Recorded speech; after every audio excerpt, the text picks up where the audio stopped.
Hey, what's going on, guys? It's DJ Kuhl, and today we're going to be taking a look at how to make crazy drill kicks like AXL Beats.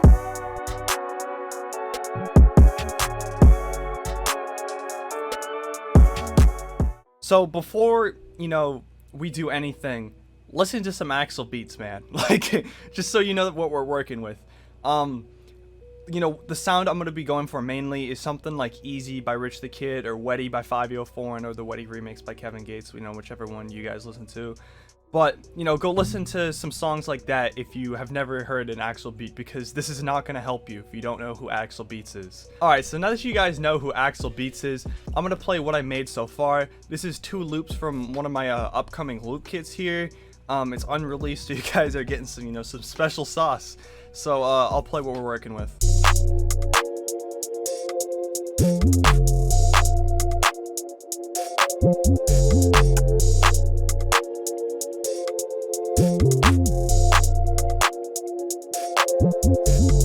Alright, so now that we know what we're working with, I'm going to go over the steps on how to get your kicks to sound crazy.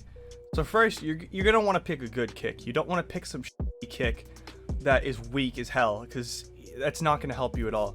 So when I produce in more of an AXL kind of style, if that's what I'm going for in terms of kicks, I like to pick a kick that's got a lot more mid-end to it, a lot more punch already, so it's less soft clipping and distortion I have to do later. So I picked this one. As you can hear, it's already got a good amount of punch. It's a little quiet, but it's got a good amount of punch, and with the right effects we can get it to hit crazy. Alright, so before I start putting in the kick pattern, I want the kick to be loud and mean in the sound. So I'm gonna turn it up here because it's kind of quiet, and I'm going to put on a soft clipper on the master. Soft clippers, drill producer's best friend.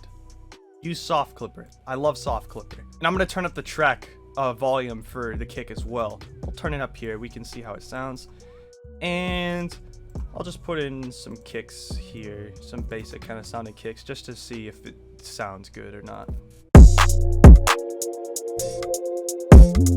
Alright, that's sounding good, but I really want that to sound more distorted, more punchy, so I'm going to put a distortion on it. You can use your blood overdrive, fast distortion, probably get a similar sound, but I like to use sausage fattener the most. So I'm going to put a sausage fattener in here. And I love sausage fattener. It's definitely worth the investment. But let's put the fatness up around 10-15%, and I'll turn the color up a little bit too. I'll put that around 20%, and we'll see how that makes it sound.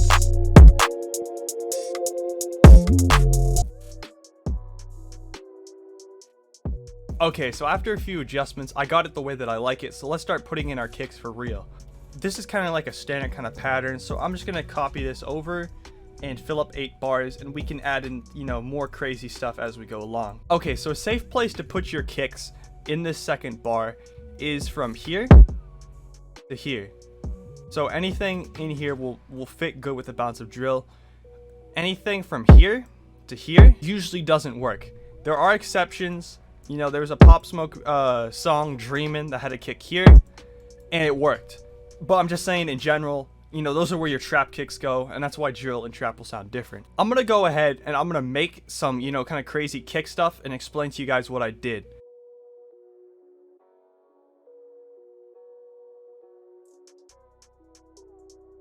Alright, so I finished this segment here. I'm going to explain to you guys what I did.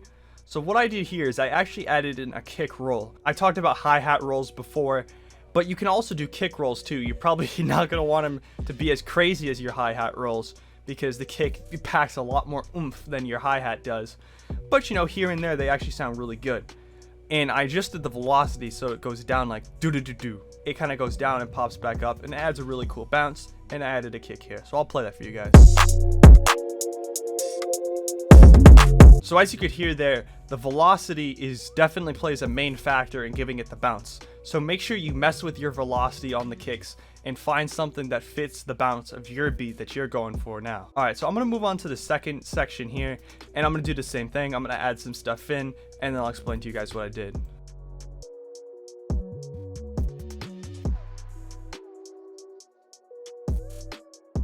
Alright, for this one I kept it much more simple, and I use a tip that I hear in a lot of drill producers do, and that's you layer the kick with the snare on this 4 right here. And that gives it a lot more oomph when that snare hits, because you have the snare, you got, in this case, a clap, and you got your kick, and they hit together, and that's going to go really crazy. So I'm going to play what I did here. And added a kick here, and then added a kick with slightly less velocity here to give it more of a kind of unique bounce. Alright, so looking at the whole pattern, I'm probably just going to duplicate this because I don't want to make the kick super complex. I want to make them crazy hard, but not super complex that the rapper cannot find a pocket in there. So I'm going to get rid of what I put in here, and I'll move this kick over to that vacant spot.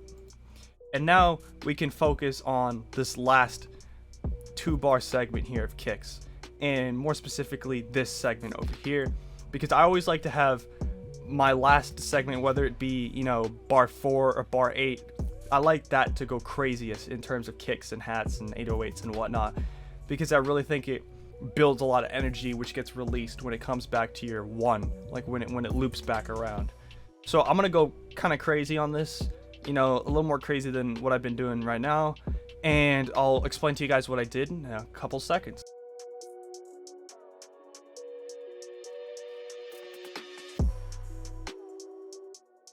Alright, for this one I took actually a very different approach. I actually cut the kick that will usually hit on this 3 right before the snare, and I left this gap, right? So we start off with a kick roll coming back up, you know, very similar to something that we, you know, did over here, and I just moved it, you know, forward a little bit, and then there's a gap here, and then another kick roll, but the kick's actually going to be building up velocity for another kick that's going to hit on the 4 and another kick that hits on the 4 and. So I'm going to play that for you.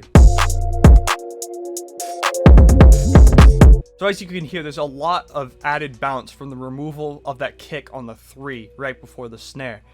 And I hear producers do that. You know, it's not super common, but, you know, normally they'll have, you know, let's move over here. They'll have a kick here, and then one on the and right before the snare hits. So envision your snare hitting here. Well, yeah, that's the kick pattern. I'm gonna play the whole thing for you, and then we can wrap up today's episode.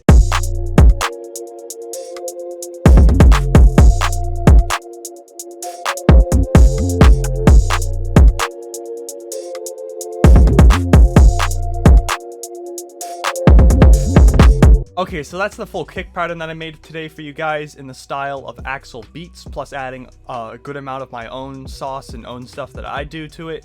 If you guys learned something, you know, like, subscribe, comment, all that jazz. If you want to see me cover anything else, you know, feel free to reach out.